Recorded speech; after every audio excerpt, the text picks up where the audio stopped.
Joining me now is John Nichols, national affairs correspondent for The Nation, to talk about impeachment and Pelosi's strategy. John, welcome back to the show. It's been a while, brother. Too long, brother. It's good to be with you. All right, great to have you. So, John, we agree with a lot of what you've written here, of course, but we might even have some slight disagreements. So hold up for that, and that'll be fun. But first, you claim impeachment is not hard. Okay, that's a fun claim. So why do you say that? It's not. If impeachment is kept clear, done quickly, and done with a lot of education, it actually can be pretty easy. And that's how the founders intended it. The founders were exceptionally imperfect men. The only good thing about them, perhaps, or I should say better, the best thing about them, was that they understood those imperfections. And so they set up impeachment with an eye toward addressing a crisis when it occurred and doing so with relative speed. And so we shouldn't fetishize impeachment. We shouldn't imagine that impeachment is something that has to be tortured and difficult and overly complicated. It should be understood as the cure for a constitutional crisis. When you've got a problem, you address it. In this case, under our Constitution, impeachment is what you do with a president like Donald Trump. So then let's dive in. How would you conduct impeachment? You said fast, I get that.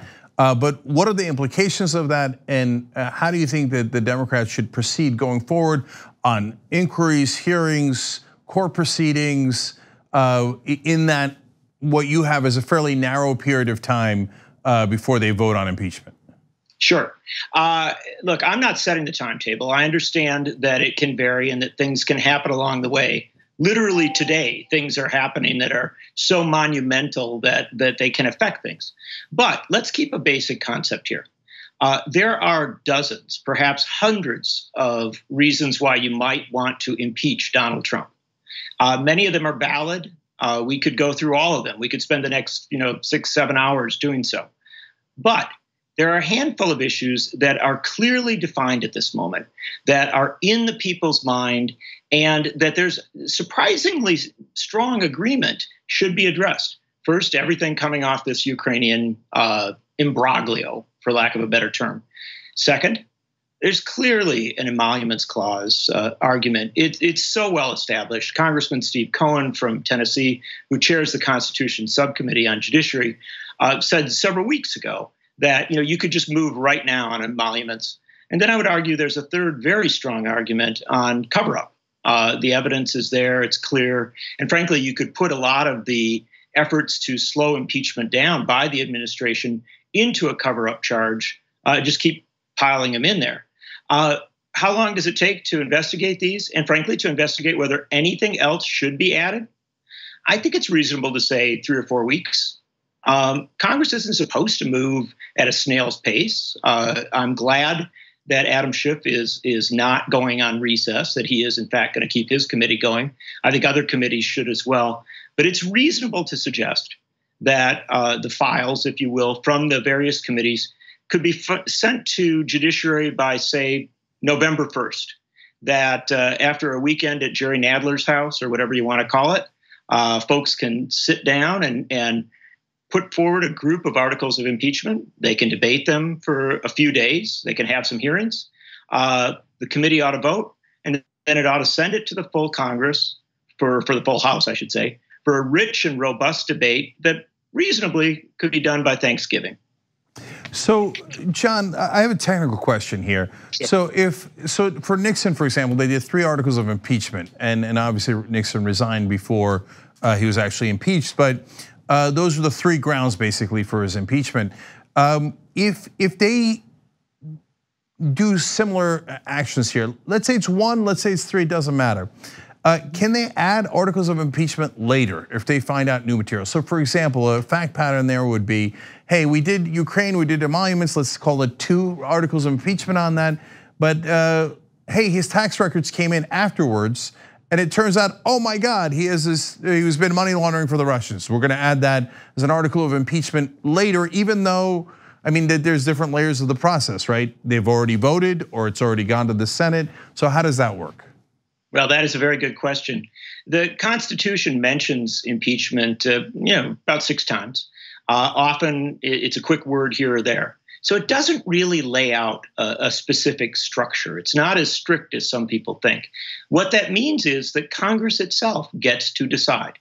Could the House of Representatives vote 2 or 3 articles of impeachment and then forward an additional article? Yes, there's no question of that. They could. Would the Senate, which might already be in a trial phase, accept that additional article as part of the trial that is in play? That would be up to the Senate. It would also be up to the Chief Justice of the Supreme Court, who presides over the proceedings. But here's the important thing, Cenk. If an additional article was forwarded and the Senate decided not to take it up in that moment, then it would be taken up immediately thereafter. Because once the House votes an article of impeachment, no matter when it does, it ultimately has to be addressed by the Senate. That is something that is, by all standards, clearly defined and clearly accepted. So the best answer to your question is that, yes, they could put additional articles forward.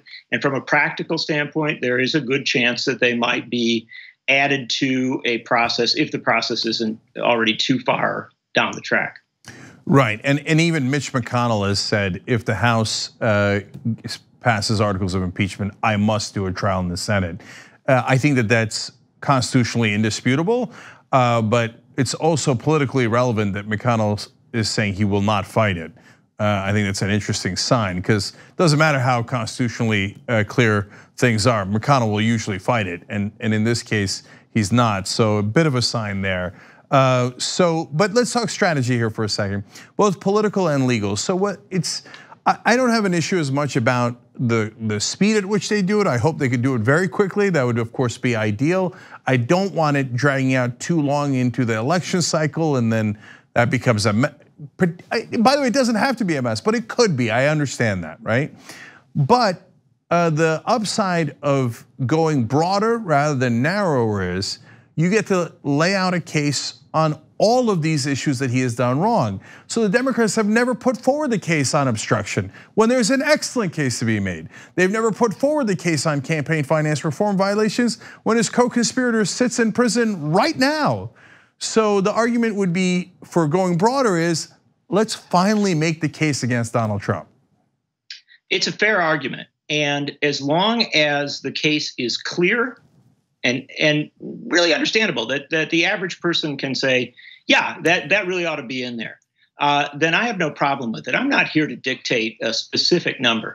What I can tell you is this. We know enough about Donald Trump, and we know enough about his inner circle, which I expect will soon, re-up folks like Steve Bannon and others to help in, what is the fight of his political life. We know that they love to confuse, to suggest that there is so much going on, so many, in their view, conspiracies, that it's overwhelming. And so one wants to be a little cautious about giving them ammunition to say, oh, the Democrats are just throwing everything at the wall and seeing what will stick. I don't mind a number of articles of impeachment. In fact, I sympathize with the idea. It's just that each article that's put on must have its own integrity, its clarity. And if I can offer one historical tidbit here, as somebody who's written books on impeachment, when Andrew Johnson was impeached, some of the strongest articles against him, some of the strongest arguments against him had to do with his efforts to divide the country. And amazingly enough, with his targeting of threats toward members of Congress who opposed him. And so, when we're talking about articles of impeachment, legitimate articles of impeachment, you could even talk about the things that the president has said, the threatening things he has said, as regards Alexandria Ocasio-Cortez, Rashida Tlaib, Ilhan Omar, and others. Yeah, John, there's plenty of room for reasonable people to disagree around the edges here. So that's why it's an interesting conversation, because you're absolutely right about the historical standard for impeachment and what they did with Andrew Johnson, obviously. But I actually wouldn't go in that direction. I think that's too broad, because people will say, oh, well, now you're trying to impeach him for something political that he said. And I don't want this to be about politics. I want it to be Ukraine violated campaign finance laws. You cannot ask a foreign country for assistance in your political campaign. Clearly illegal, check. Same thing with the hush money payments. Michael Cohen gave him the money over the limit at $150,000, clearly illegal, co-conspirator in prison, check, right? And the obstruction of justice, clearly illegal, 10 counts of it in the Mueller report, check. And then I even have a emoluments clause on the bubble, even though it's so overwhelmingly true, because it's unconstitutional as opposed to the other ones that are federal statutes that are so clear. And so, okay, fine, emoluments clause, but I wouldn't go to anything political. So what's your take on that? Well, check out what just happened. You were suggesting to me a couple minutes ago, yeah, but we kind of got to go broader. We've got to put more of what we object to, or what we realize are this guy's real problems into this list of articles. And then I threw out one there, which I think is legitimate, historic, but I would agree with you, one that gets you into some difficult territory. And suddenly now you're saying to me, oh yeah, but I don't want to go too broad. And so that's right. What I would suggest is that you and I have just gotten there, right? We have gotten to the sweet spot, if you will. It is a place where we put ideas out. We explore possibilities. We recognize that we've got, let's say, a few weeks, maybe a month in which to do that. And then send them to the Judiciary Committee.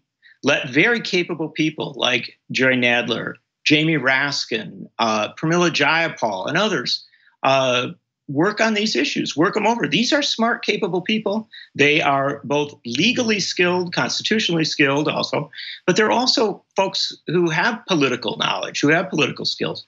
Let them develop the set of articles based off the wise advice of, TV hosts and guests, and then put it forward. All right, well, that's why I love conversations like this. All right, everybody check out John at The Nation, where he wrote this article, Pelosi announces the impeachment inquiry, now Congress has to get it right. But also check out his podcast, The Nation's podcast called Next Left. John, thanks so much for coming on the Young Turks, really appreciate it.